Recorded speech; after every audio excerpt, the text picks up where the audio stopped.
Welcome everybody to 52 Living Ideas. We are continuing our series on Dao De Jing. Today we are at number 30. As always, the format is we start by reading our own, our favorite translations. So let's start with that and then we will talk about it. Who would like to read their translation of number 30? Go ahead and type an exclamation mark. Evanik.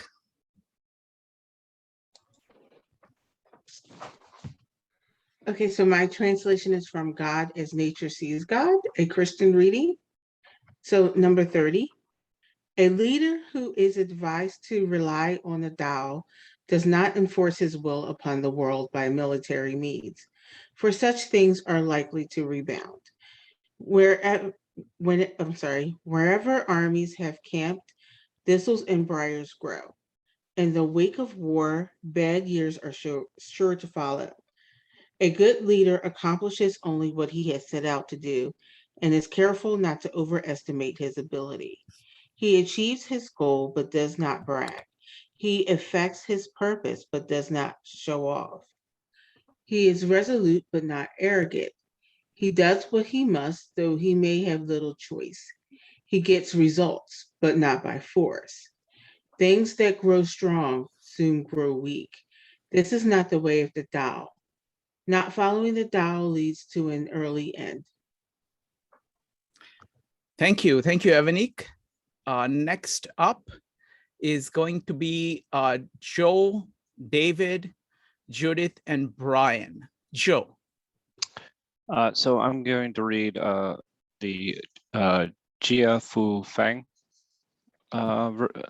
version. This is verse 30.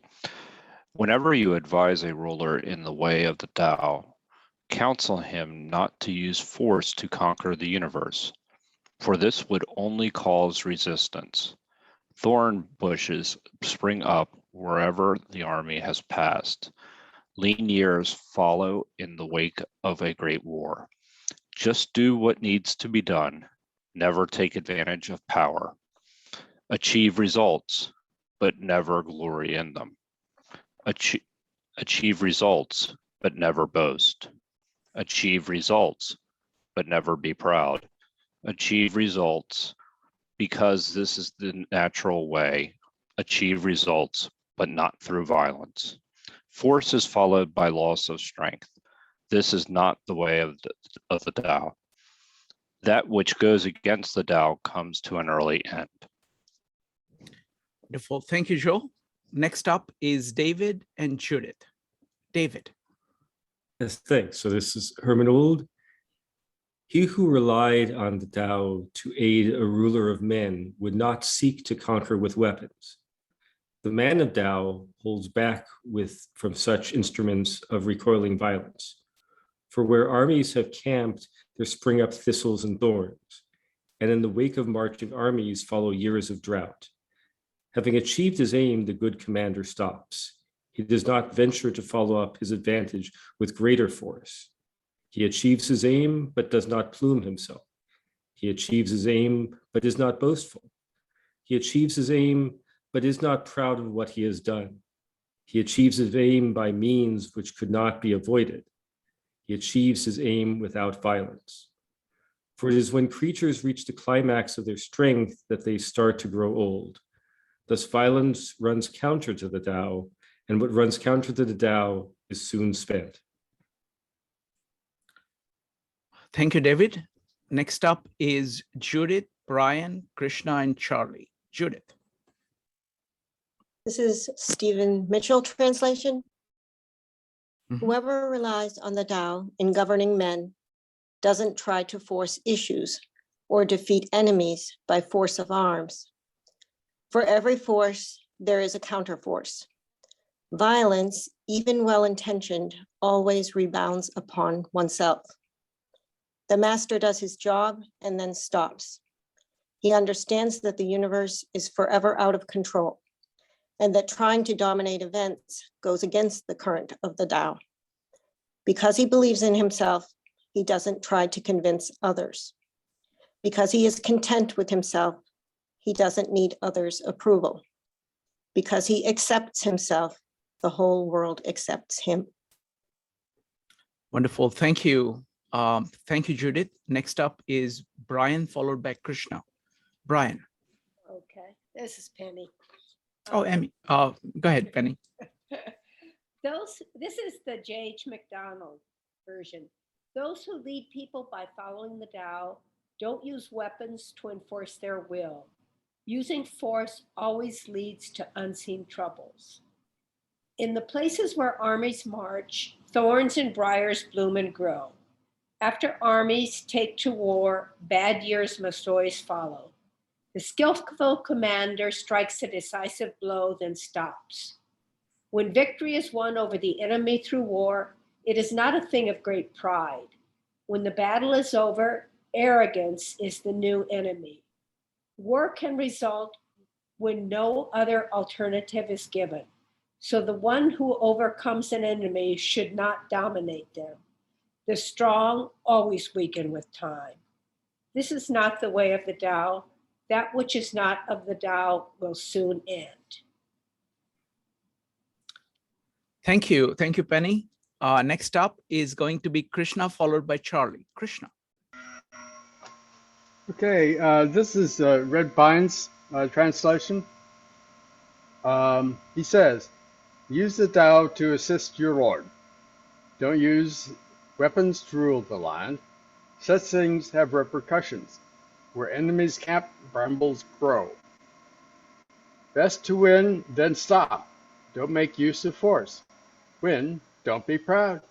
Win, don't be vain. Win, don't be cruel. Win when you have no choice. This is to win without force. Virility leads to old age. This isn't the Tao. What isn't the Tao ends early. That's it. Thank you. Thank you, Krishna. Next up is Charlie. Okay. This is Roger Ames' translation. Those who use way-making, Tao, to minister to the ruler do not seek to make him the strongest in the world by force of arms. Such a business would likely come back to haunt them. Wherever armies bivouac, brambles and thistles will grow. In the wake of great armies, lean years are sure to follow. Able commanders look only to achieve the right results without seeking victory as a source of empowerment.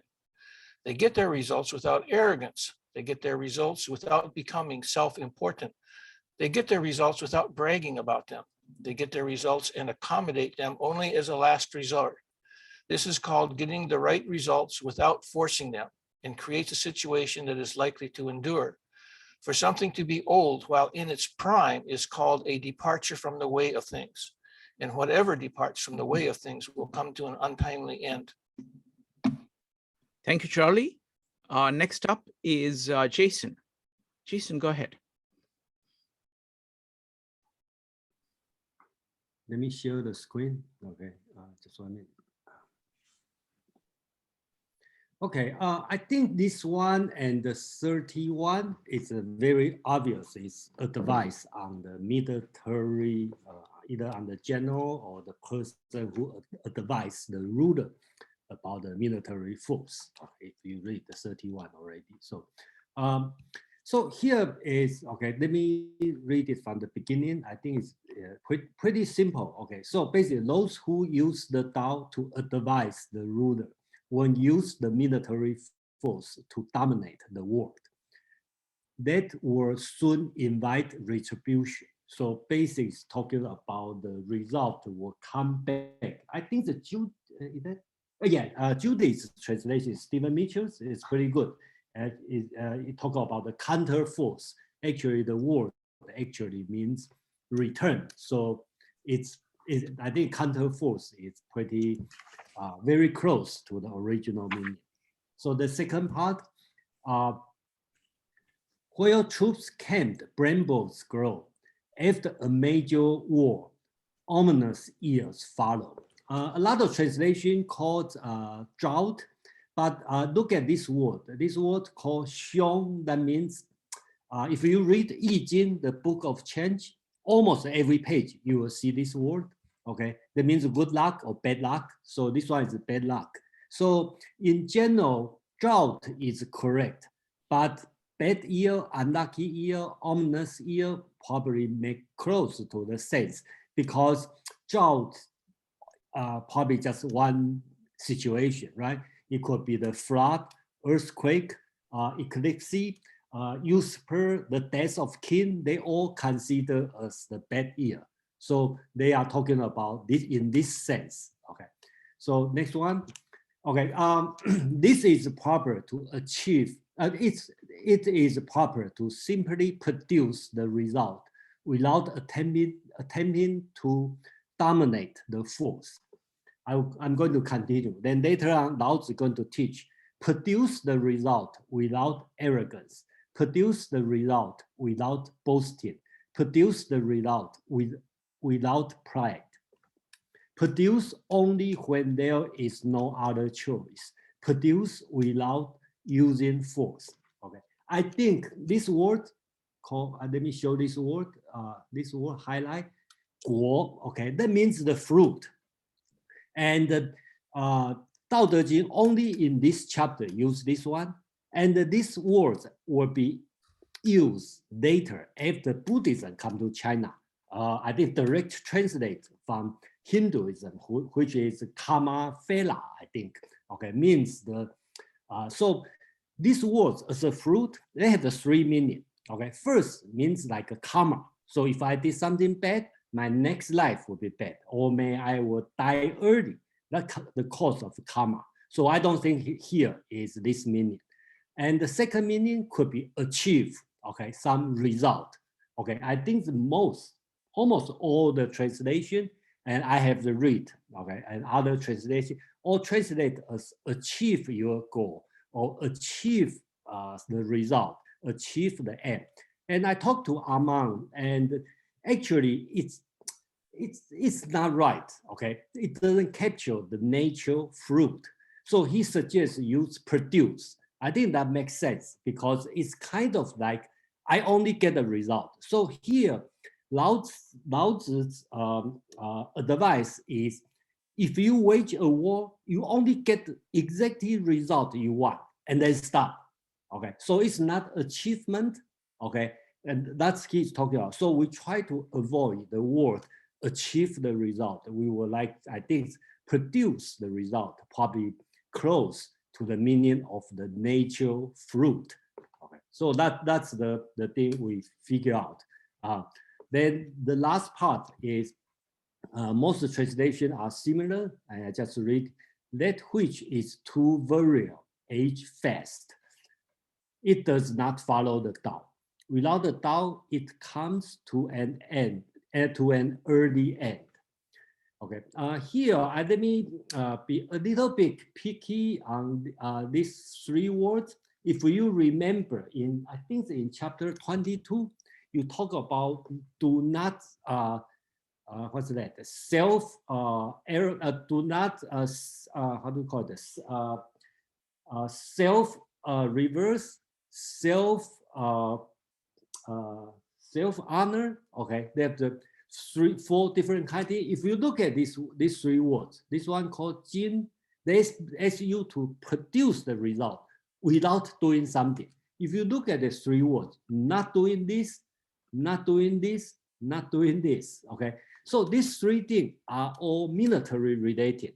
So these words, if you see on this side, if you see on one side, okay, on your right left hand side, this one is a spear. Okay, so that means they put the spear in the court as a like welcome, okay, to welcome the hero. So they said, if you produce the result, don't be like this, okay, put the weapon in front of your house as a, arrogance. That's the good translation. So basically, literally means this. And produce the result and do not do this. This word called fa, that's a people and a weapon. So that means show off. As you don't show off, okay. And the 13 produce the result, don't do this word, this one called jiao. Okay, we translate as a pride or hubris. If you look at this one on the right-hand side of this word, left-hand side of this word, that's a horse. So that means this word literally means a very tall horse, 6 feet tall horse. So that means you produce a result, don't ride on the tall horse. Okay, that means you are too proud. That's why you are right on the tall horse. So that's the this one. I just go a little bit detail and to try to reveal the original meaning of this text. Okay, thank you. Thank you, Jason. Now, comments on number 30, but I'm going to start with Aman because he talked about this being one of his favorites. So, Aman, I am dying to hear. And I can't thank Jason enough. That translation is absolutely masterful. I talked with him about this idea of using the word guo as produce, because it has double meaning in the English language, much like the character guo has that double meaning of fruit, as in karma, or as in, the achievement. The idea of fruits of labor almost really sort of pins down what that word gets at. What I like about this chapter, as much as the content, there's a visual element that Jason did an excellent job in showing the text. If you remember that each one of those guo is a fruit, you see these springing fruits throughout this text. It's literally, just one plant popping up after another in the course of this text, which is the opposite of that original indictment against fierce years, or the xiang years. I'm going to put a little bit of etymology in here because I think there's so much that works on a visual level with this that is lost outside of the original Chinese. So here are the components for the word guo, fruit, which is a field and wood. And here are the components for that word xiang, which only appears once in this chapter, which is an empty container and a governor within, which is a very interesting metaphor in itself. But if you take that word field and you take that idea of container and you look at them side by side, or even if you just kind of look at these character for field and the character xiang, it almost visually strikes as an empty or fallow field. You see this empty field as opposed to a solid one with a big X through it, indicating something is missing. So once he's talking about, an ominous year or a faminish year, and then there's fruit that is sprouting throughout the rest of the chapter again and again and again. And so I think there's a visual component to this particular poem that is meant to say, you can do something fierce, but you will yield no results. If you actually want to do something worthwhile, sow these fields, plant them, build something that will grow, tend to them like you would nurture an orchard. Don't treat it like you're marching to war, because when you march to war, and if you think about it in its original sort of context, you'd have soldiers trampling fields, leaving them fallow, leaving them unable to bear fruit. I just think that this poem works on so many levels. And I think, Jason, you helped capture some of that with that reworking. Wonderful. Thank you. Thank you, Aman. I think these visual connections is something that all of us are missing, because you can't really, the language itself, I don't know Chinese, but the language itself is so much visual that I really don't know what I'm missing through all of this. So thank you, Jason.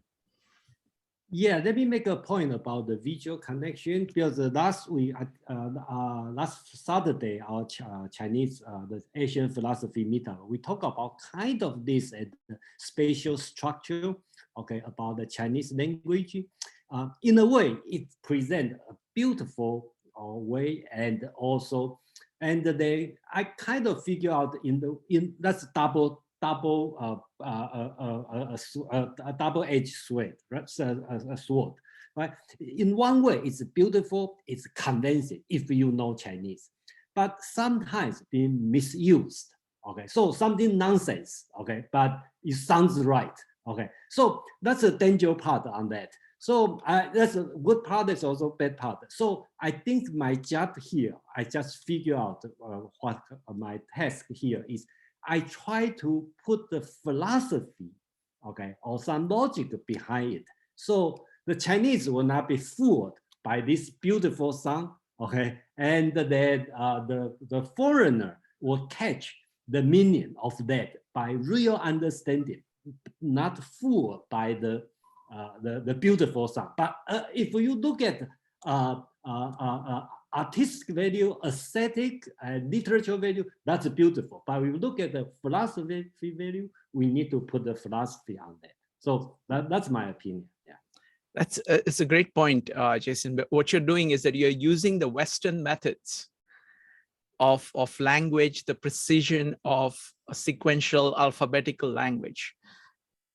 And you're trying to use kind of the larger context of philosophy, and you're interpreting the images through that philosophy, and you're explicating it in this Western way so that the meaning of the intended meaning of the images is captured without people using the same images to make all kinds of other connections. Yeah, that's right. Wonderful. So, yeah, so I don't want over explain, and then I want to try to show the original meaning for the people without knowing the language, so you can develop your own reflection on that. Wonderful. I'm going to go for I'm going to ask Kevin about this point about visual images. So Kevin, what do you think about the visual nature of the Chinese language, what we are getting, what we are not getting? Go ahead. Yes, thank you. I want to, first, the code one is Jing Ji Seng Ye. Basically, the Jing Ji is about 2 words in English. One is bramble and also thorn. It's why that it produce normally this is the place. It should be the farmers plant a farmer. However, wherever the troops goes, it's done. There's no farmer, no crops. That's you can imagine this kind of thing happen. That's for the imagine it for world itself. Yes, it's a matter. I would say thank you those Chinese characters. They can by the way, amen, 1 2 words, 凶 another 铁. One is the field, one is like you can imagine the green land is squared, right? Plot with green crops grows. Another one is empty, it's a Jingji, thorn, and brimble. How is that? I'm sorry to say, imagine if Afghanistan, let's say, if with war, it's no time, especially crop, like agriculture, need a timing grow, especially those like the cold place need a year, or it is. Then here another point I want to make here is each chapter seems like yin and yang. Each chapter, so you feel something new, fresh. It's not every day eat rice, every day like hamburger. Always something fresh. Like here's chapter 30 and 31, and all together brothers. Talk about the troop and war. It's obviously it's so deep. You hear the following. They said, where troop goes, the following from it's going to it's a disaster. It's a dangerous. After tier, it's no tier for sure. As yeah, it's going to be for, it's not just hungry and also life strength. Thank you. Thank you, Kevin. Folks, next is going to be Charlie, but anybody who wants to comment on number 30, go ahead and type exclamation mark or raise your hand in Zoom. Charlie. Somebody that has affected my thinking a lot about cognition and philosophy is George Lakoff and Mark Johnson wrote a book called Philosophy in the Flesh. And basically it's about embodied cognition. And basically his assertion is that all language is based on metaphor. And so I've tried to find some examples where that's not true. And it seems like what happened was that when people, human beings, created alphabetical types of language that were non-pictorial, that they were linear, and you're just taking arbitrary symbols and putting them into a string, and then you have to kind of figure out, what that means. So you get into the whole issue of semantics and so on. And I think there's something to that idea that the mind, its original understanding of concepts is metaphorical. And I just also want to put out a question to Aman. And others have also mentioned the tie-in with Sun Tzu's Art of War. And is that really? I would like to know if that is a really important book to him, and if so, would he recommend any particular translations? Aman, go ahead. Briefly, it's not that it's necessarily personally important to me. It is an important text in the annals of Chinese history. I don't know that I could recommend one translation over another because I have not delved as broad and wide into the Art of War, but there is something of a Taoist idea at work within the Art of War, or one might even say a proto-Taoist idea of doing the minimal, doing the wise effort, not overexerting, not overextending. And there's a nice parallel in that with this chapter, where I don't know which influences which necessarily, but you can see this same idea of you're not doing any good by overkill in any way. Aman, one more question on translations. Now, keep Jason's translations aside. Apart from Jason's translations, what translations of Dao De Jing do you like and why? Well, probably my favorite is Red Pine. I know Krishna keeps reading from it. I was fortunate enough to actually meet Red Pine, and he actually sings the original, and then we'll read his translations when he does it in person, which is really impressive. Are there any recordings? Are there any recordings of him singing these? I don't know if there are. I was just fortunate enough to be at one of my teachers' retreats, their friends, and he had him do some reading where I say sing, but chant, sing. I think of it as singing. I do really love Red Pine. I'm also a fan of Edmund Ryden's translation for a very sort of scholastic translation. And I would say my introductory translation was the Stephen Mitchell, which gets a lot of short shrift amongst academia, but I think it's a very accessible version for anyone who's getting an introduction to the Dao De Jing, and I don't think it violates any great heart of the messages there. Wonderful. Thank you, Aman. Jason, what about you? I know you like this translation of Jason, but what are the other translations of Dao De Jing do you like? Yeah, let me answer two questions from, first I answer from, is that Charlie's question about the Art of War? Okay. Sure. Okay, actually, if you read the Art of War, okay, the very first chapter, the very first book, the very first line, you talk about the 5 elements. Okay, the first one is the Tao, the heaven, the earth, the commander, the method. Okay, so it's talking about Tao on this one. And just like Aman said, who goes first, we don't know. But basics, they have the same concept.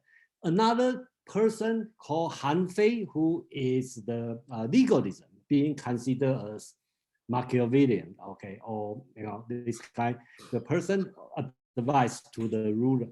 He has, I think, the 13 books, okay, 50 books. They have the 2 books specific doing interpretation of Dao De Jing, okay. So the way he read the Dao De Jing is he get the idea, okay, just like minimum damage and achieve the goal, okay, something like some people will be very think like, oh, Dao De Jing is about like not competing, not taking too much, but how come, okay, a very terrible, notorious legalism, okay, or get the idea from this one, okay. So that's a very complex situation, but they all connect together, okay. So that's the first thing I like to talk about. And the second thing about the translation, I have the book of the Red Pine translation.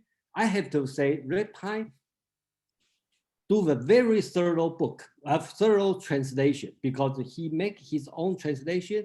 And after that, he probably lists the 10 different interpreters from Chinese over 2,000 years. So he has collect all kind of Chinese interpretation, okay, and put all together. I believe he read all of them and come with his idea. And I will say I have a different purpose than his purpose. My purpose is just like Shenkan talked about. I try to, instead of theorying what, I try to go back to very original. What's the book talking about? Because we have to be very careful. All the 2,000 years Chinese interpreter, they are learning Buddhism, they are Confucian scholar. So they put their thought, okay, on that. And a lot of their comments are not the translation from the ancient text, are their reflection. So I try to avoid their reflection, only get the original meaning. That's have a different purpose. Yeah, thank you. Thank you, Jason.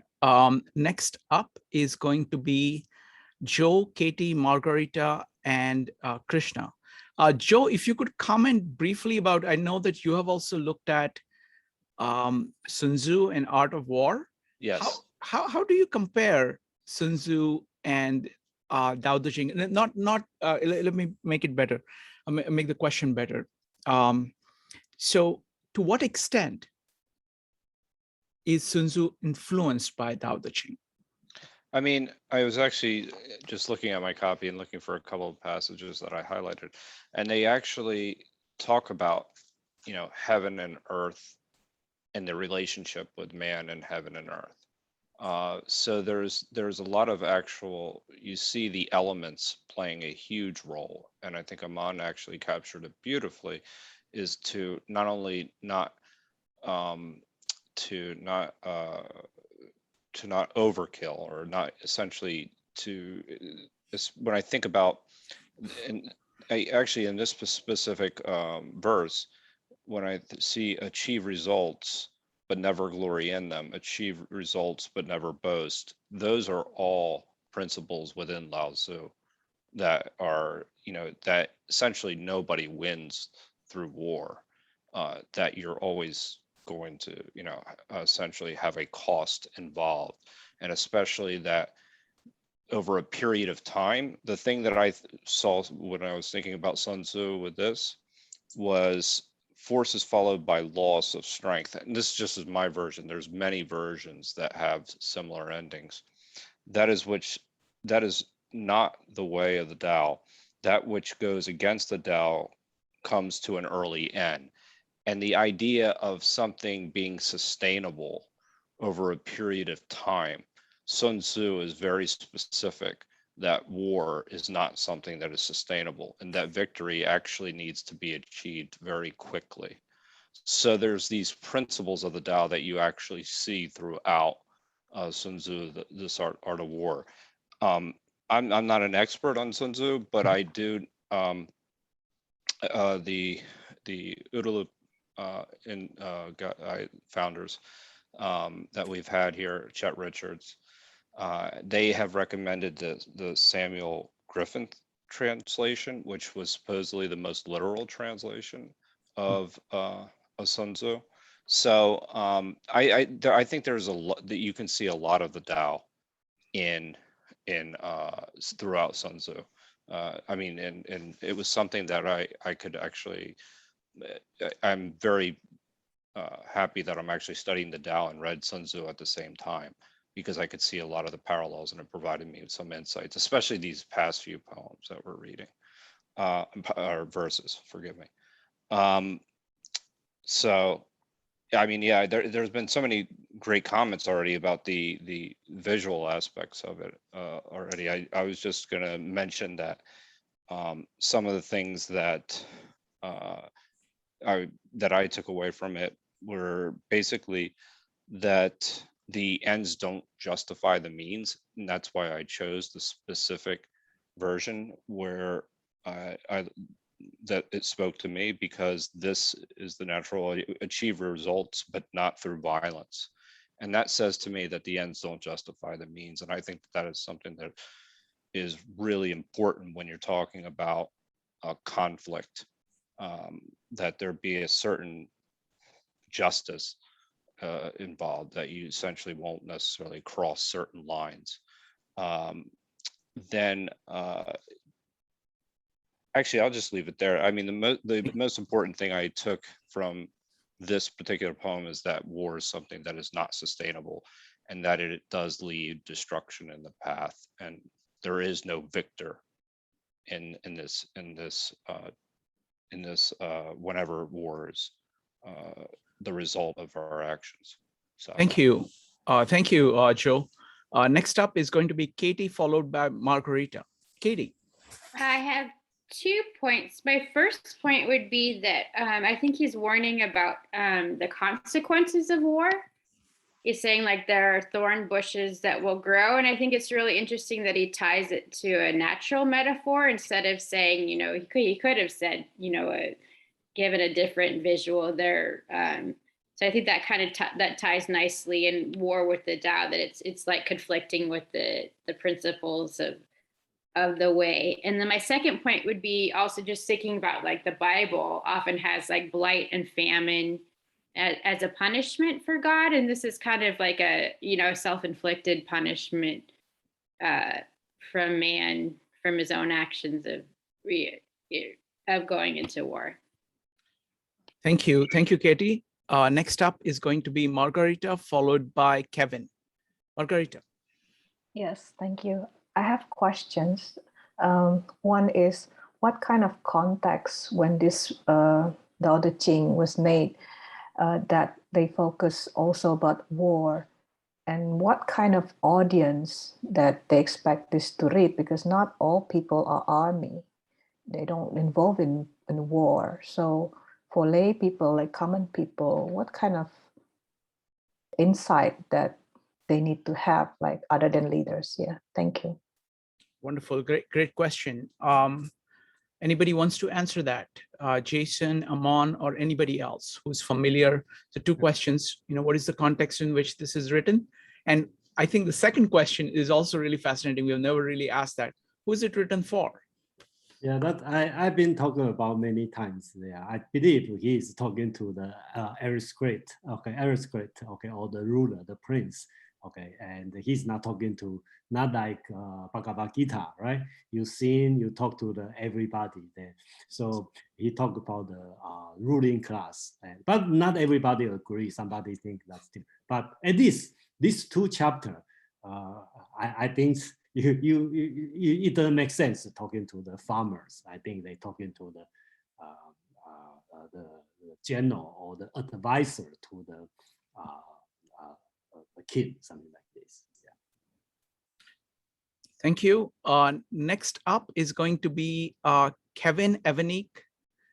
Kevin and Evanik. Kevin. Yes, thank you. For me, I always think it definitely is for ruler or commander. However, it's personal. You know, if Joe, you know, how to manage Joe. I remember Joe mentioned one time, he trigger his colleague or something, I don't want to force him embarrass somebody. You know, that's you think that's something so humble. You can put that your heart to other people's heart. That's by the way, I'm going to share one Sunzi. That's very Swanka. You are a good commander for this one today. You know, compared to the art of war.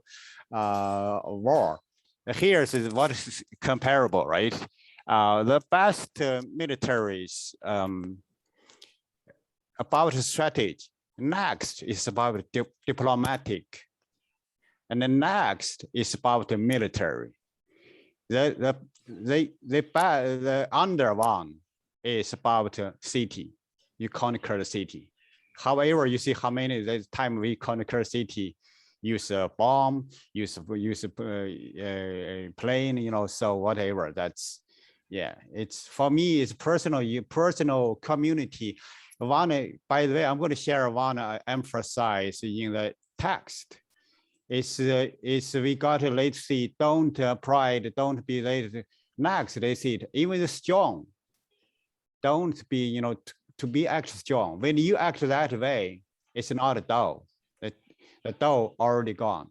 So it's basically you can even use strong, you should be humble, think of what you need to prove, then you still, you know, always strong. If you say I'm strong, I'm going so strong. Like you put your arm, you know, punch somebody, you already used it up. If you leave there, it's always your power, soft power. Thank you. Thank you, Kevin. One word that Amon used that I really liked is the fierce. You know, don't be fierce, because fierce means that you are kind of emotionally charged to do something and you are energetically trying to do that. And that versus acting along the natural paths of things. So I think that's a great word to show the distinction. Next up is Evanique, followed by Judith. Evanique. Yeah, the way I see it is, I see the military aspect of it, but I also see like, I mean, I know he mentions military, but it's also like with conflict with others. Like if you're going for revenge, I always conflate it with like violence in the inner city and the drug wars, where people are trying to get revenge for something someone did to them. And so then they'll go out and they'll kill somebody, and then they're destroying families and destroying people's lives. And it's a vicious circle. So even though it could be military, it could also just be like with families or with people, like, you know, with especially within families or within your community. When you are at war with your community or at war with your family, nobody wins with that. It's you're destroyed and your family's destroyed, and now you're alone and you can't get that back. It's like the empty fields that Jason was talking about. It's an empty field of your family, and you know, you can rebuild if you try, but it's really hard to do that afterward. And sometimes it's just better to walk away and just find your peace somewhere else if you can't resolve the conflict, rather than keep going after war or just keep continuously fighting. Instead of continuously fighting, it's just better to maybe even separate and find your own peace. So that's the way I saw it too, on that other level too. That's fascinating, Evanique, because I'm now reading the Gospel of John in preparation for our meetups, starting on, you know, doing the same thing we are doing with Dao De Jing with the Bible. And what I find is that this strategy of this approach of saying, okay, don't just respond in kind. If there is some action that is coming, if you respond in kind, it's just going to cause a vicious cycle. But you do something which is dramatically different, which you see again and again in the story of Jesus. You know, he does something which is not what most people do, and it kind of diffuses the situation right away. So I see parallels with that. Thank you. Next up is Judith. Yeah, so I mean, you know what Jason's saying, that this was written for the military, and I'm thinking, of course, when I'm reading it, I'm thinking always like current personal interpretations. And so it was a good question, to say what was the context and who was it written for. So I guess I'm going to assume that maybe because the military was literate, it was directed toward them, because it seems like, back then there must have been hierarchy in the system, maybe family hierarchy, maybe a farmers had hired help. So anytime that a person is in position of power, these words are relevant, like whether you're a parent or you live in a patriarchal system, that's the system, or it's your community. So you're saying probably none of that was in Lao Tzu's mind when this was written, and it was just directed toward the military because they would be the ones that would have access to the information. Is that how I am to understand your response? Amon, would you like to respond to that? It actually wasn't the first thing on my mind, but Oh, yeah, that's fine. You can respond to it and then that's say okay. that. Okay. I would say this was written with the military in mind, not necessarily with the military as the reading audience, because you did not necessarily see high literacy rates amongst the military. Amongst the high generals, there would absolutely be literate people, but the literacy rate in warring states China was still very low. So these were the scholarly class speaking to each other, and their role was to be advisors to ruling classes. That included military affairs. And so it did go beyond the military. This particular chapter is very specifically about utilizing the military, but it was written to an audience like the students of Confucius who were expected to go on and try and land a position in public affairs and be able to have the ear of those in power. The other thing I wanted to say about the asymmetric response was that Shirkant, you were talking about the Gospel of John and reacting according to off script, which there's actually a term, an asymmetric response. It can be a very effective and powerful tool for diffusing conflict. But the original reason I raised my hand was because I direct messaged you, Charlie, and when you put your exclamation point in, it went to me instead of to everyone, and I wanted him to get his word in. So that was the original reason. All right, so you raised your hand as a substitute for the exclamation mark for Charlie. But I want to ask both you and Jason one more question about the written and the oral. So for example, in the Indian culture, though the literacy was very small, only few people could read, there was a lot of oral communication going on. So people, the priests in the temples would read out. There would be a lot of storytelling by people who could read, and they would read it aloud to people. So a lot of the material was consumed in some form or the other by people who could not read and write. Was the case in China or no? How did it work in China? What was the relationship between the people who could read and write and people who could only hear? So I think let me answer this one. Well, I think we should separate the ancient. Okay, during this time, that's about 250 BC. Okay. I believe at that time, only very few people can read. Okay, so there's no city. Okay, no. So basics, I would believe, this one is for written. Okay, and then after 200 BC, the China got united. Okay, and the first emperor kind of united the written language. Okay, so I believe for set up for this tradition, even today, the people in North, even in Taiwan, okay, people in different dialogue, okay, it cannot understand each other. But like my great grandpa, he is a poet, okay, but he doesn't speak Mandarin. He only speaks the local dialect, but he can compose the beautiful point, the rhyme, everything correct. and you can send out through all Chinese community. They read in Cantonese, in Mandarin, whatever. It all sounds right. Okay, they all understand, but they cannot talk to each other. So that's very strong evidence of the written tradition rather than the oral tradition.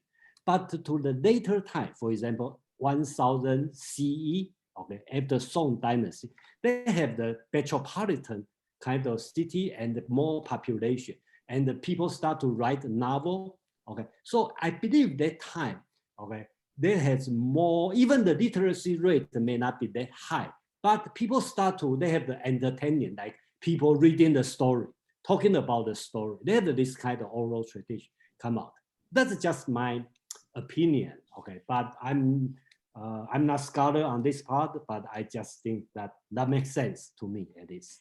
Yeah, and that makes sense to me too. I mean, I think the cities, I mean, you brought in the point about metropolis. I think that is a critical point, because in city, you need that in order to maintain kind of social cohesion. You need some things. You don't need that as much in kind of sparse country land. But in cities, you need that. And that's what kind of places of worship, places of, rituals, all of those are about. Next up is Aman, you had a point about this, and then we'll go to Krishna. Aman. I just wanted to add real quick about the oral tradition and the Dao De Jing in particular. There is one. It exists within the Celestial Masters tradition of the Taoist religion. Those, which was around 147 CE, so very in the height of the Han Dynasty. It was a decree by Zheng Daolin, the founder, that all the applicants would recite the Dao De Jing as part of their regular spiritual practices. And so that got an oral dissemination of the Dao De Jing to spread pretty far and pretty wide. In this one individual in particular incident, but it wasn't necessarily something that happened with many texts, many people, until, like Jason was saying, much later on as the sort of cosmopolitan culture really developed around China. Okay, I have one more question about the scribal tradition. So for example, if you look at the way in which, now I'm talking only about people who read and write, the way in which it happened in the West, the scribal tradition is that people would actually not, what we do today of just reading a book inside our own heads is not what people did a lot of. It was basically people sitting down in front of each other, reading out, kind of talking about it, maybe writing something down. So there is this loop of this oral hermeneutics on the top of all the writing that is going on. So the communities, this would typically be in places like monasteries, where people are debating, discussing the text, and that is considered the part of how you respect the text, how do you take in the text, how do you understand the text as an integral part of that. Was there a scribal tradition like that in amongst the Taoists, amongst the Confucians in China? In amongst the scholar class, and it started in the Han, but it really didn't develop more until later. There was it wasn't the same of sitting down to read out a text and then have sort of an exegesis or some sort of debate about it. It was a memorization as education sort of curriculum, where a piece of classic text was put in front of you. You were to memorize it. You were to be able to write it. You were to be able to extract line by line and put out just a certain portion of it. But that led to less of a performative, in sort of an oral sense. The performance of your ability to capture this text was in your ability to take it to the imperial exams and have success at that level, and then be granted a seat in public office. That was your performance, and it really was performative as much as it was, scholastic. Wonderful, thank you, Amon. Next up is going to be Jason, Charlie, and Krishna. Jason. Yeah, just continue on. You talk about. I think yeah, the word Chinese compared to West. Okay, Sharon can talk about this tradition. Chinese lack of the debating this part. Okay, that's very. So through this reading, I start to the translation process. I start to understand why the great guy like Red Pine. Okay, translation is different than what I'm doing.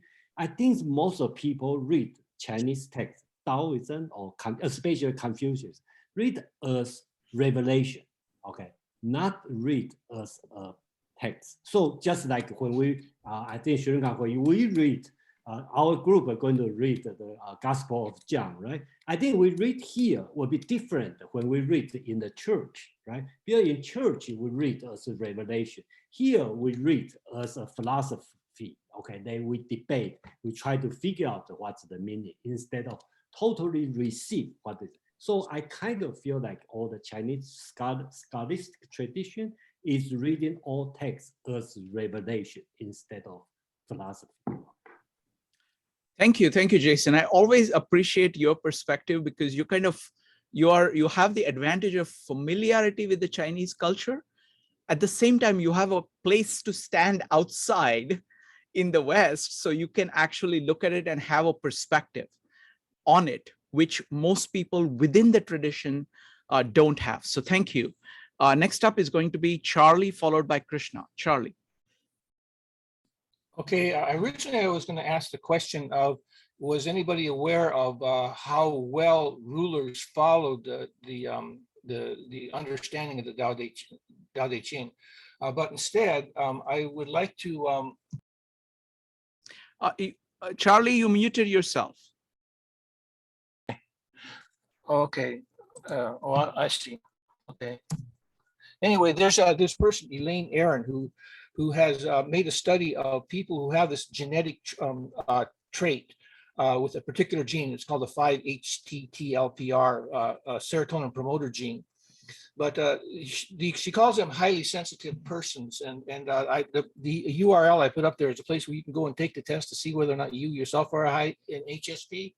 But one of the things that she mentioned was that in history, HSPs have figured prominently as advisors to rulers. Okay, one of the characteristics of HSPs is they don't do well under stress.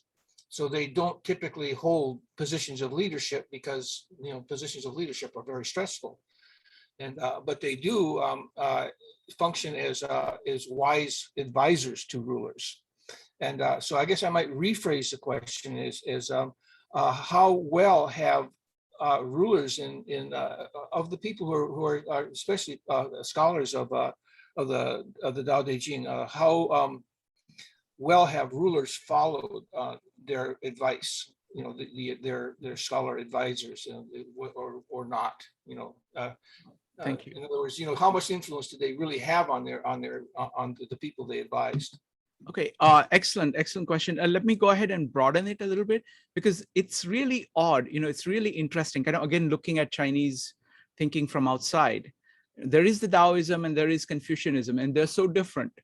They're so different. So how does how do people actually? How have people historically applied these principles of Taoism, the advice of Taoism, and the advice of Confucianism? How have rulers handled that? If anybody has anything to talk. Yeah, could I interject something really quick? This Please. is a theory I'm working on right now, so I'm not saying that this has some foundations, but it's beginning to look like it is. But one of the things that I think might be going on with HSPs is that they're genetically programmed to be right brain dominant. And because of that, this ability to think holistically is like a natural mindset for them. And so that it may be that people who are attracted to teachings like the Dao De Jing may be right brain dominant people. Just an additional thought. Okay, thank you. All right, let's go to, if anybody wants to respond, they're welcome to respond. Otherwise, we'll go to Krishna. Go ahead, Jason. Yeah, I just want to quickly respond to Charles' question. I would say this one has no answer on that because there's over 400 rulers and they're all different. So that's no Yes, answer. absolutely. Absolutely. And that is true of Western philosophy too, and Indian philosophy too. There are all kinds of philosophers who have all kinds of advices for all kinds of people, and hardly anybody follows them. A few people do here and there, but okay. Let's go with Aman. You had a comment about this. I just really quickly wanted to chime in. The Hsp theory is very interesting. Not handling stress would be a disqualifier for 99.9% of the advisors who would ever make it to the ear of a high governor or king. The imperial exam system was a crucible, and there were many individuals who cracked under the stress of it and had complete nervous breakdowns, some of them more than once.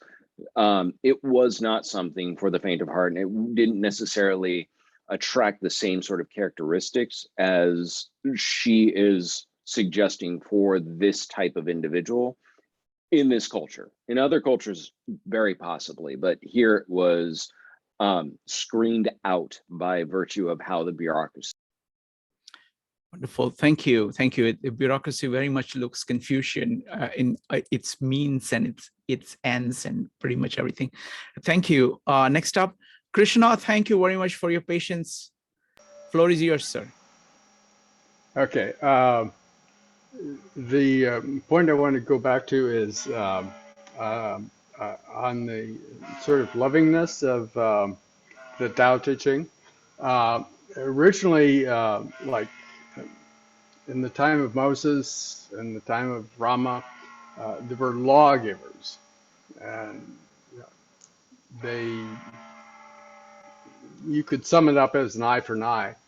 But then maybe 500 years later, people like Krishna and Christ, Jesus, came along, and they were more asymmetric.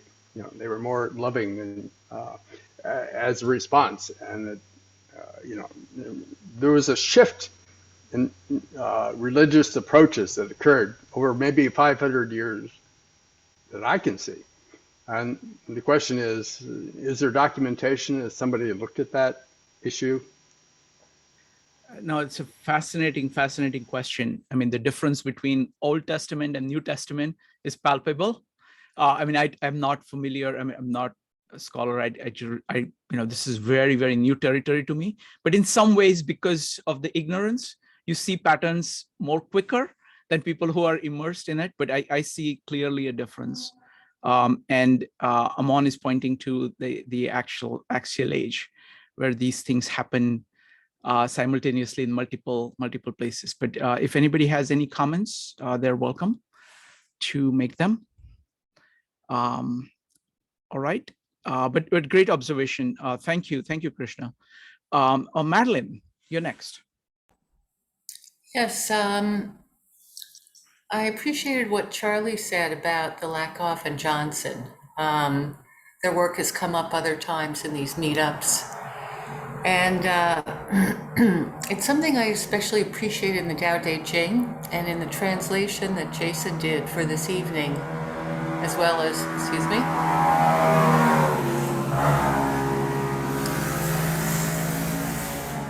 Sorry about that. No problem. The translation that Jason did this evening and Iman's comments, I have the Jiafu Feng and Jade English translation. And aside from the word brambles, I would never have known that so many of the metaphors in it were about the earth, about growth, about fruit, fields, brambles, that was it. And it was incredibly edifying. And I especially liked the image of the container with the governor in it. It reminded me of some of the questions of cognitive science that we've discussed in this group before. Thank you, Madeline. All right, now let's go to number 31. Who would like to read a translation? Go ahead and type exclamation mark.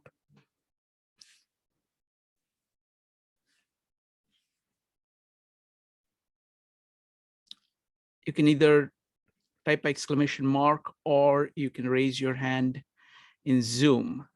Let's start with Joe, Evanique, and Brian. Joe. Yes. So I'm reading from one that I'd never read before, but I kind of enjoyed it. It was a Jim Clapfelter.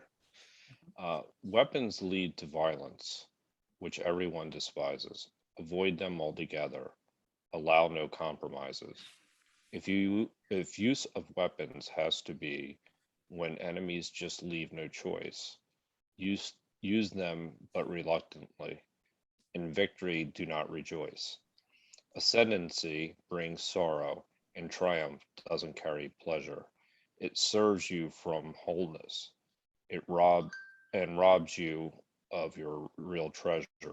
Victory is like a funeral, where loss of life must make you sad, for putting other people down never ought to make you glad.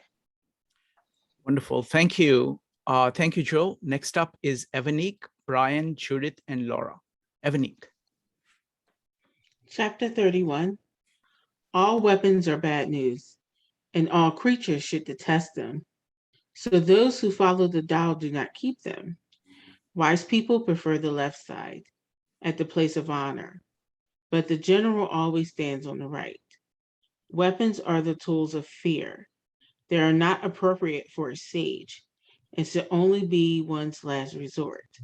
Peace is always far superior. There is no beauty in victory. To find beauty in it would be to rejoice at killing people. Anyone who delights in slaughter will never find satisfaction in this world. When celebrating happy occasions, the left side is the place of honor, but on unhappy occasions, the right is preferred. Then we see those of lower rank standing on the left. The general is given the right hand position. Military officers should observe their duties gravely, for when many people are killed, they should be mourned with great sorrow. Celebrate your victory only with funeral rites. Wonderful. Thank you, Evanique. Next up is Brian. Okay. I'm going to read Stephen Mitchell. Weapons are the tools of violence. All decent men detest them. Weapons are the tools of fear. A decent man will avoid them, except in the direst necessity, and if compelled, will use them only with the utmost restraint. Peace is his highest value. If the peace has been shattered, how can he be content? His enemies are not demons, but human beings like himself. He doesn't wish them personal harm, nor does he rejoice in victory. How could he rejoice in victory and delight in the slaughter of men?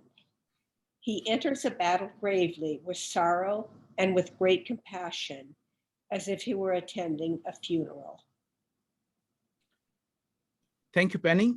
Next up is Laura, followed by David. Laura. And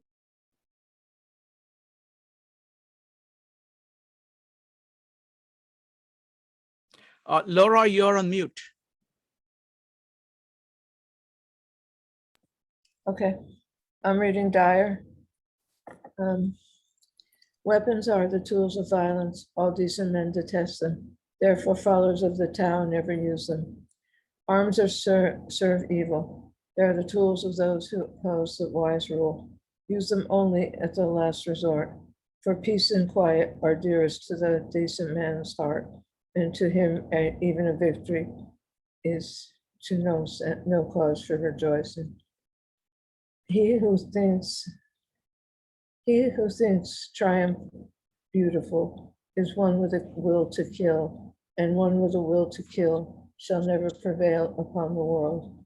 It is a good sign when man's highest nature comes forward, a bad sign when his lowest nature comes forward. With the slaughter of multitudes, we have grief and sorrow, Every victory is a funeral. When you win or war, you celebrate a mourning. Thank you. Next up is going to be David. Yes, thanks. So again, Herman Old, weapons, however handsome, are nonetheless implements of evil portent, distrusted by all. The man of Tao keeps them at a distance. The man of breeding, at home and at peace, esteems the left-hand place the place of honor. But in wartime, when arms are used, things are reversed, and the right hand becomes the place of honor. Weapons are of ill omen, avoided by the wise man who resorts to them only if he must. To him, quiet and peace are his chief delight. He takes no delight in conquest. To delight in conquest is to delight in slaughter. He who delights in slaughter cannot hope to work his will in the world. Wonderful. Thank you. Thank you, David. Next up is Margarita. Margarita, are we going to hear Bahasa? Yes, I'm going to read in Bahasa. Okay. So thou do not expect the spill of blood. Betapa indahnya alat perang itu, namun tak membawa kebahagiaan bagi umat manusia di dunia ini. Ini adalah yang paling jahat di antara benda-benda, maka bagi orang yang mengutamakan Dao, tak akan suka memakainya. Orang yang luhur budinya berkedudukan di sebelah kiri. Panglima perang memuliakan kedudukan di sebelah kanan. Alat-alat perang bukanlah alat yang membawa kebahagiaan. Maka dari itu bukan alat-alat seorang budiman. Kalau terpaksa menggunakan alat-alat perang itu, harus mengutamakan kesederhanaan, sedapat mungkin menggunakannya secara minimal. Meskipun memperoleh kemenangan tidak memandang sebagai keindahan, barang siapa memandang kemenangan sebagai keindahan, berarti ia gemar membunuh pada sesamanya. Perbuatan baik dan urusan yang membawa bahagia mengutamakan kedudukan di sebelah kiri. Sebaliknya, perbuatan yang mendatangkan malapetaka mengutamakan kedudukan di sebelah kanan. Pada waktu angkatan perang disiapkan panglima curang berkedudukan di sebelah kiri, sedangkan panglima yang luhur berkedudukan di sebelah kanan. Kiri and kanan is like left and right side. Peribahasa mengatakan bahwa setiap upacara pelantikan panglima perang adalah upacara kematian. Kematian is death. Pembunuhan pada sesama manusia secara besar-besaran mengakibatkan ratap tangis yang sangat memilukan hati. Kemenangan perang senantiasa diikuti oleh upacara kematian. That's Wonderful. Thank you. Thank you, Margarita. Next up is Jason. Oh, okay. Let me use this. Okay, this one I read, I told Amang in the email, this one, the meaning is quite simple. It takes me very long time to make my translation. And I read other translation, they have the two kinds. One, most of the people read here, I find out I cannot follow line by line because sounds like the translator read the whole thing and understand and write the way he or she want to write to capture the meaning. That's one kind of translation I saw. And another kind of translation I read, okay, on other translator, they translate line by line, but doesn't make sense because it really is much longer. Okay, so if you go line by line, a lot of things doesn't make sense. That's why it takes me very long time. I try to make sure it's a smooth in English and also catch line by line. So that's the thing, the difficult part is here. I think it's a lot of translation just forget about left and the right, but some translation talk about left and the right. So the story is this, in that time, okay, Chinese, the government already very well developed. The ruler already had some major assistant, a minister on that. And even further development, the assistant have the left and the right.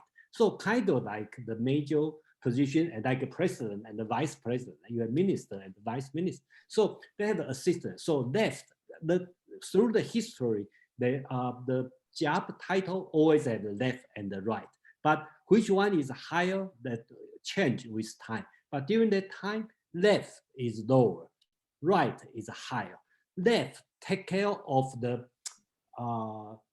general administration, right, take care of the military. Okay, so that's the background during that time. Okay, so that's why when you see the translation, sometimes you see left and the right, it doesn't make sense. But you know, and so that's why a lot of translators just forget about left and the right. So another thing is this word called 君子. Okay, I think I talk about this one about on section 22 or something. Okay, most translators call it the gentleman, the wise man, whatever confusion. And I insist that chapter talk about the 君子, which is whatever, always with the heavy equipment with that. Okay, if you remember chapter 19, I think. But I think the 君子 here doesn't mean the moral agent, doesn't mean the a wise man. It means just one job, the basic officer. So here it's also used 君子 here, and it's a military. So you can see it's a basic job he's doing. So that's the translation I'm doing. Another thing is they have used a lot of things like good luck, bad luck, like same as the previous chapter. Okay, another good luck, bad luck. So very similar. So I'm going to read my translation. Talking about weaponry, it is not an auspice. Things most likely turn away from it. Those who attend Dao will not stay with it. So right now we talk about 君子, which I translate as the officer. Okay, there's no special meaning on it, just a job. Okay, the officer used the stationary on the left in the regular time. Left, remember, that's a regular time in the peace time. So I assume they use the stationary paper. Okay. At that time, no paper, but you know, whatever you can write. Okay. And they will only employ the weaponry on the right. Okay, in the times of war. Weaponry is not an auspice. It is not for the officers. It's only employed when there is no other choice, or you want to call it the last resort. At best, it is used dispassionately and in response. Okay, so you don't use it, you only use the weapon during the when it's necessary. Then talk about victory. Victory should not be glorified. Glorifying victory is to enjoy killing. Very similar to last chapter. Those who enjoy killing cannot achieve their aspirations in the world. Ceremonies of happiness are positioned to the left. Okay. Ceremonies of war are positioned to the right. The lieutenant general is positioned to the left. That's for the for the civilian duty. Okay. The major general is positioned to the right. That's for the military duty. The military affair should be presided over as a funeral. Killing in multitude should be mourned with tears. Victory of military should be presided over as a funeral. So that's the my translation. Yeah, thank you. Wonderful, thank you. Thank you, Jason. Now, anybody who wants to comment on what did they get from number 31, go ahead and type exclamation mark or raise your hand in Zoom.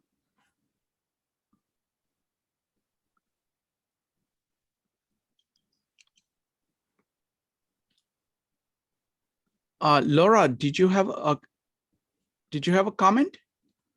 You're clapping. Okay.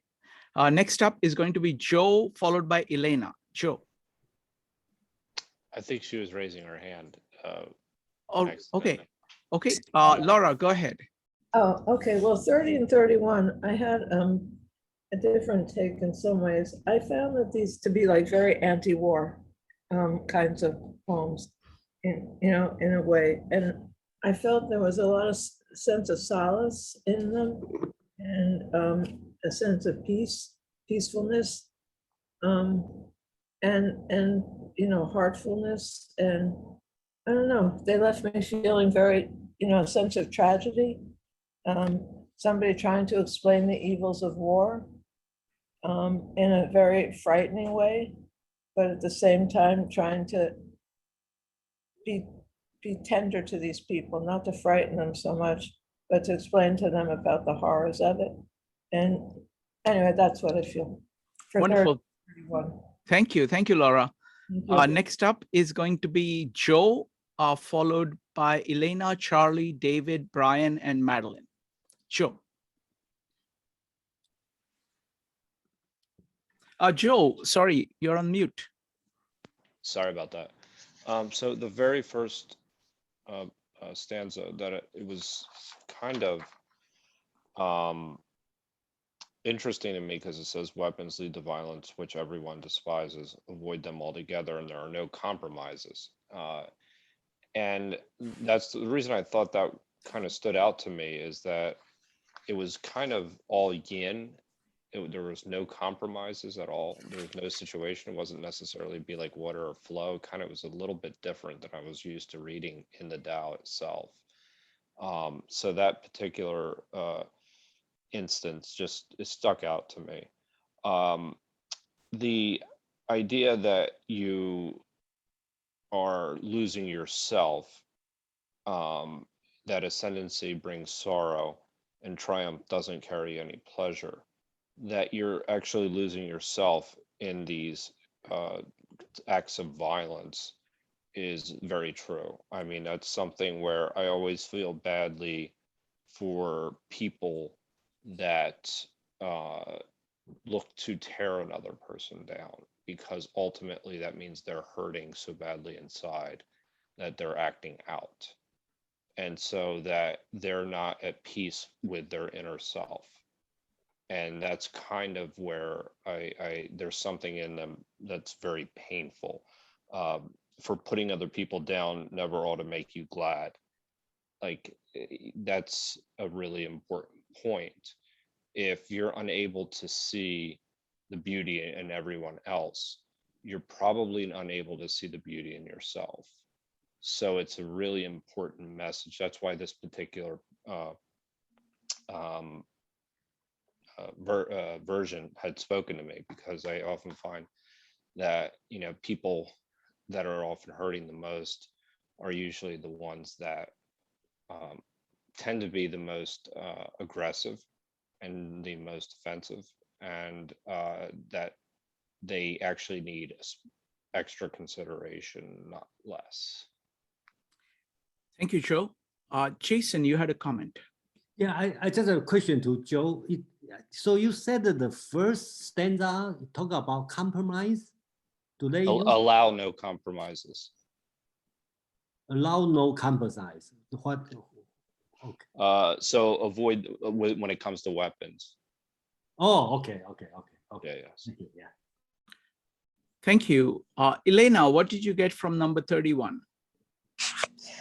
It's a very interesting chapter, and I just looked at a couple of translations, and I want to bring this a form of question to Jason.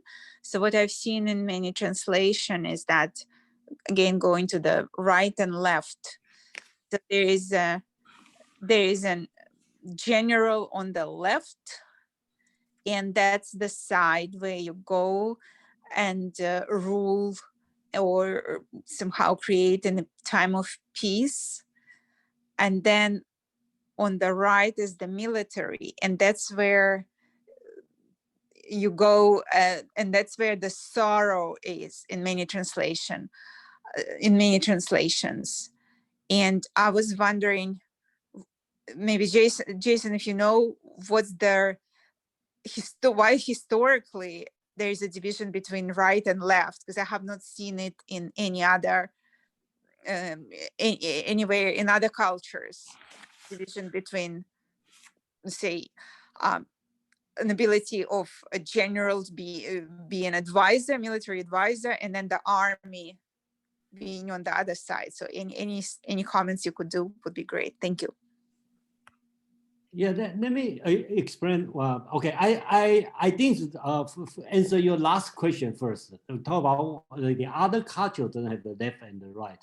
I believe the reason is Chinese the bureaucratic system is more well developed. Okay, that's why I have more. I think I heard Mandarin means bureaucrat in Hindus. I don't know if it's true or not, but yes. Because when Indian meet the Chinese, they say, "Oh, that's the bureaucratic people." So I'm not sure that's right or not, but I saw the Western call the language. So it's more developed. It's very well developed. If you look at in the Confucius time, the government is very well developed. The emperor has the 3 major ministers, and each run further to left and the right, and that's a very good system, and that's why that's the first question. And if you pay attention on the original text, not the translation, they at the beginning talk about so-called the wise man or the officer. The officer is low-ranking people. Okay, you can consider as the male or this kind of people. They will take care because they only by themselves. So they have the left-hand side and right-hand side. Left-hand side is usually in the peacetime. They take care of all the administration, collect tax, all this kind of thing. And during the war, they pick up their equipment on the right-hand side, which is a weapon. Okay, so they have to take the military to fight. Okay, so that's the left and the right. In the higher ranking, okay, they have the 2 jobs. Okay, lieutenant general is sit on the left. You can imagine the royal court, right? The lieutenant general is on the left, and the major general is on the right-hand side, which is higher. Okay, so lieutenant general is taking care of the administration job. Okay, probably, I don't know exactly, but probably logistic, all this kind of thing. And then that's the daily routine job. And during the war, especially the major war, the major general, okay, on the right-hand side is going to take the military, okay? Or I don't know how do they do it, but basics, that's the fight to do it. That's why they have the left and the right. And then Lao Tzu here is telling you, anytime on the right, anything you do it on the right-hand side, which involve killing, you should preside it over as a funeral because they have the people die. So that's the. Yes. And Jason, India is so disorganized that when they encountered China, the sense of order, sense of structure in society would have really been stunning experience. Next up is going to be Charlie, David, Brian, and Madeline. Charlie. Okay, since this left and right thing came up, I was going to say something else, but I've been playing with this idea that because this comes up, this reference to left and right so much, the right side, the right hand its function is to manipulate and to control and to dominate, and it's from the left brain, and it's very literal and sequential, linear thinking. And so if you're in a situation where you want to get control, like in a military situation, you're going to want to have a very tightly organized way of thinking about how you're going to go about doing that. Whereas in terms of actually carrying out government operations during peacetime, you have to have some kind of sensitivity to the needs and the wants of the people. And so you really have to be able to do like right brain thinking, which controls the left hand. And it's possible that this was kind of like intuited, this awareness of this bifurcation of functionality in the brain early on in Chinese culture. But the question I wanted to ask was, in the Western society, we have this idea of a philosopher king. And Marcus Aurelius, for instance, would be an example of a philosopher king. In India, there was King Ashoka, who was a Buddhist king. Were there any examples in China of philosopher emperors who were genuinely philosophers? And in particular, my wife is Chinese. I've mentioned this several times, but we watch mostly when we watch TV together, we watch Asian programming. And one of the things we watch frequently are Chinese and Korean historical drama.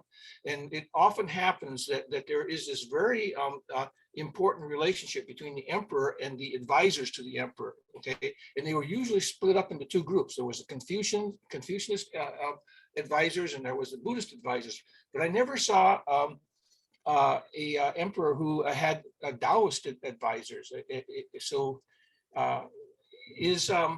First of all, are there examples of emperors who were genuinely philosophical emperors, and were there any substantial influence from Taoist advisors to emperors? Okay. I'm not saying, I'm asking, because I don't know. Well, just quick answer that Chinese has long history, so depend on which soap opera you are watching. So that's a very different. You have to let me know which one you are watching. And the second is most likely they are not true in the soap opera. Yeah, no, I said that deliberately, okay, that they were like soap opera things, so I don't take them seriously, okay? Yeah, and to the philosophy question, I will say no. The reason is no, because not only there's no philosophy, there's no philosophy in the Western sense, or you Platonic sense of philosophy, right? So it's hard to say. Everybody try to, all the emperor try to be the Confucian king, okay, Confucian emperor. But they do have, like in Song Dynasty, most of the emperor are Taoism. They claim they are Taoism, okay, but not this kind of Tao. It's religious Taoism, okay. So that's a different story, okay. So that's a complex question. So yeah, I just want one thing. Part of what got me to ask this question in the first place is the Lord Acton's dictum that power corrupts and absolute power corrupts absolutely. Was there a sense of awareness of that sort of thing, that the more centralized power was, that the more likely that there would be, corruption within the palace, I guess you would say? Yeah, I don't think that we should answer this one, because that's really too big a question. Thank you. Thank you. And I think the West and East are very different, and you kind of have to understand them on their own terms. I don't think we can take a very high level observation about society on the West and try to just see if I mean, my impression is that no, it's like the China is all top down. The supreme power of the emperor is what it is all about. So they would think that who is this crazy guy and how can he even think of such things? This Lord Acton guy. So it's very different way of looking at political structure. This is true in both China, Japan, and other. So thank you. And Charlie, I really like your point about the right brain and left brain.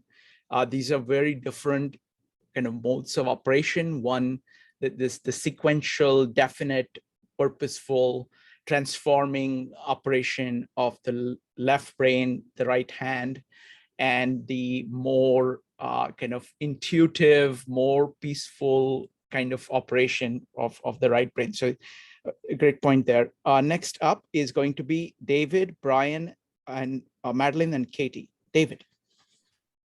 Yes, two comments. I mean, one overall with this section, and I definitely understood it as, I mean, both these 30-31 as, a warning against war, but it's a matter of, when it's necessary, one must then, make all the effort. I mean, not be proud of it, but one, should, that it's not Taoism to be,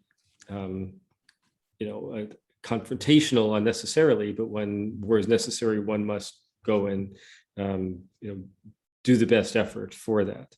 But in terms of left and right, one thing I interpret this, again, based on the English translations, much more personally. So what I was thinking of the left and right, I was thinking of the left and being at home in a peace, and I guess it's called Buddhist Parsha in Hindu, where, touching the ground, of having this home, this peaceful life, this meditation, that the officer would be at peace in there, and that right in this very like right-handed, of having the weapon in your right hand. And when you go to war, that it's not just a matter of, better dexterity, better controlling, but that's the place of power. And that if you need to go to war, that take action, that then the place of honor, the place of honor goes from being this touching the earth, this meditation sense, to the place of honor being that you not that you chose to go to war, but that when war comes to you, then the place of honor is now in the right hand with the weapon. So the place of honor is where the situation forces you to be, and that you then accept that and do your best, as opposed to saying that, okay, it's you're initiating something without provocation. But if you're provoked, you put the place of honor where it is, where you can have the power and the control, and you succeed. So that's the more personal interpretation that I took. I don't know if it's in the original, but that's how given the way the English, it was more of a personal right and left, and not this sort of community or governmental right and left. Wonderful. Thank you. Thank you, David. I'm going to read the translation one more time. This is Ursula Lengwitz's translation. The title is Against War. Even the best weapon is an unhappy tool, hateful to living things. So the follower of the way stays away from it. Weapons are unhappy tools, not chosen by thoughtful people, to be used only when there is no choice, and with a calm, still mind, without enjoyment. To enjoy using weapons is to enjoy killing people, and to enjoy killing people is to lose your share in the common good. It is right that the murder of many people be mourned and lamented. It is right that a victor in war be received with funeral ceremonies. Next up is going to be Brian. Sorry, Penny. Brian's not coming well today, so I'm substituting. But this is, I've been very interested in what people have been saying. I just kind of had a general impression that struck me is, and I don't know how much the Chinese people have actually followed their leaders, this advice, but it seems to be kind of totally the opposite of what prevails in the West, where, kind of might makes right. And, if you have a military victory, then, it makes you a very worthy leader, a strong ruler. And I just kind of say in passing, we just had done a trip and we went to visit Hillwood, which is the home of Marjorie Merriweather Post in DC, and one of the richest women. And she collected all kinds of Russian art and articles, and she liked dishes a lot. And there were so many dishes that all had little paintings of war scenes and the generals, in their outfits, because, that was so important. If they had a big victory, that they all ran out and had a set of china made, to commemorate this victory. And it's just like the opposite here, where, they're saying it should be like a funeral, whereas they're like, let's tell everybody, Thank you. Thank you, Penny. Next up is going to be Madeline, followed by Katie. Madeline. Yes. Well, this one has a couple of striking features to it. One is that I believe it's the only one we've read so far in which it's actually recommended that people follow a ritual. And the linking of the war rituals with the funeral rituals is very interesting. As I recall, in the Asian philosophy meetup, in a Confucius meetup, we discussed the fact that Confucius and Lao Tzu quite possibly knew each other, and both were involved with funeral rites at some point.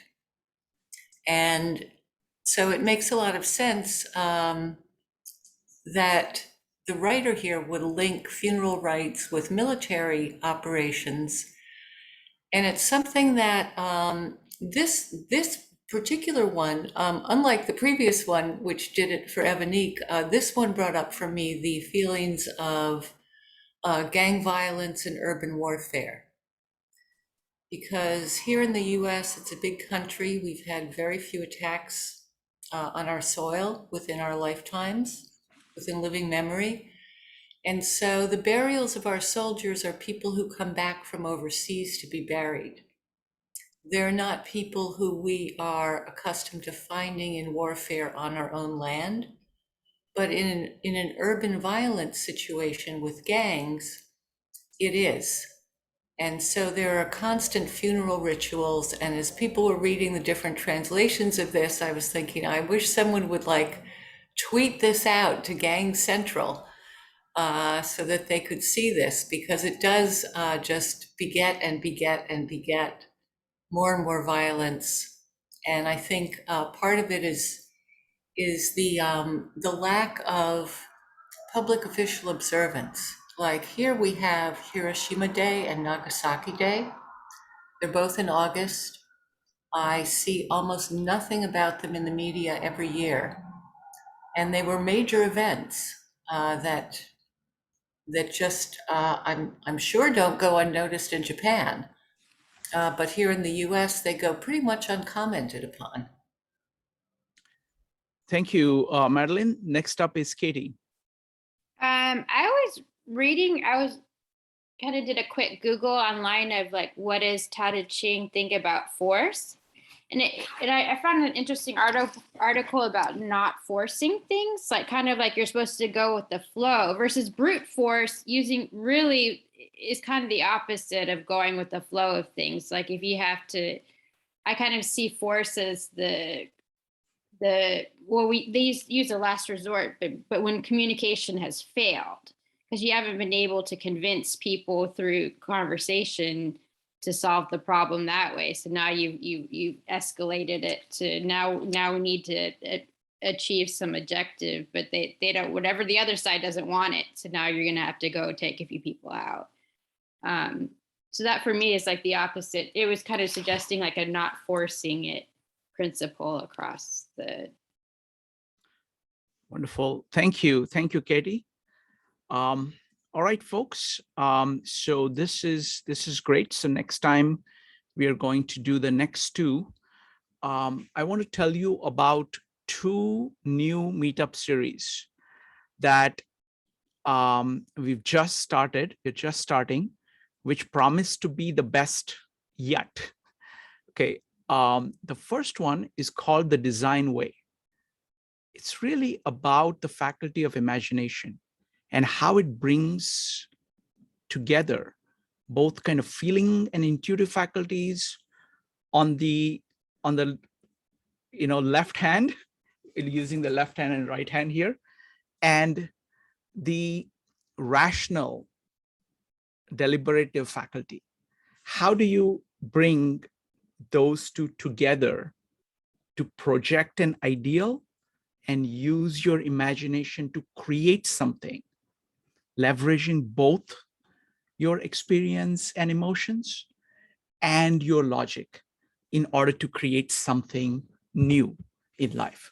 So it envisions human beings as designing animals, designing being the best way of distinguishing us from other animals, because in the act of design, it brings together all our faculties of our ability to sense things, ability to feel things, ability to organize things, ability to project a future, plan for it, and make it happen by creating something new and real, transforming reality.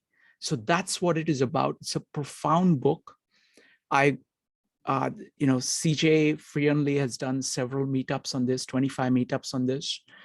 But we are going really deep into this book, and something spectacular happened.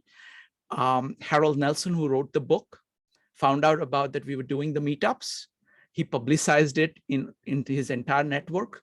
So maybe about a dozen or two people showed up who are kind of practicing architects who have been working on using these ideas.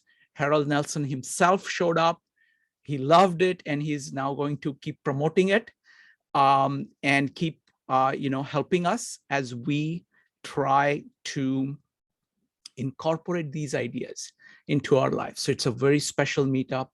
It's going to be incredible. And we've done just the first version of it. I've just put it up on the YouTube channel, the 52 Living Ideas. So if you missed it, please watch it and join us in exploring the book. It's going to be just something really, really incredible.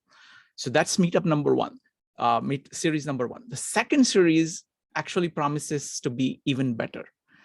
And this is from Mark Stallman of the Center for the Study of Digital Life. He's doing an 8-session course on what is happening to civilization. So it's the first 2 sessions are overview sessions. The course is titled 3 Spheres, East, West, and Digital. The first 2 sessions are overview sessions. The first session is about a history, and this one starts this Sunday. The seating is limited. I'm going to go over my Zoom limit for sure. So I have limited seats. So if you want, please go ahead and RSVP. The first one is going to be a history of civilization. Look at all the approaches that people have taken to history, to understanding civilization. People like Spengler, Toynbee, and other people. And the question there, core question, is what shapes society and personal life. The second one is called The Lost Cause. And that deals with what do we need to understand in order to comprehend the world around us. The next 2 sessions are about the East. The first one is China retrieves Qi and leapfrogs the West, the concept of energy that is implicit here in Dao De Jing and other of Chinese works, and how it provides a way of understanding human beings. And the question there is, what is China up to? The second one in the East series is on India and Japan, reconfiguration of the East. What role will India and Japan play? The next 2 sessions are on the West. The first of it is called The Disenchantment of the West. Can the West recover? And the second one is called The Natural Law. What is the heart of West's decline and the path to its recovery? And then on the top of these come the really most challenging ones. These are in the field of digital. The first one is Digital Sphere Retrieves Alchemy. Are human beings being replaced by immortal machines? This is all about AI and everything that is happening to machines, and whether we are being replaced by machines. And the second one is called Post-Humanity ? How are machines changing humans? So first ones is how are humans changing machines and making them something we have never seen before, and what are its implications? The second one is how are machines changing humans? So this is incredibly profound. Mark has been giving me sneak previews of it, and I'm telling you, it is something very deep. We have never done content of this quality before in our 52 Living Ideas. We've done over 600 meetups. I'm proud of the meetups that we have done, but this, I think, takes it to a new level. So I hope you can make it. Again, you can go to 52 Living Ideas. The 3 Spheres meetups are on Sundays with limited space. I'm also using, we are also using different channels like Eventbrite and other channels in order to promote it. So it will fill up fast. So please go ahead and RSVP if you're interested. And then the Monday meetups on Design Way are something just incredible. And there you will get to actually, I hope you will join us to explore the design way. All right. So thank you very much, everybody. We'll see you soon. Bye.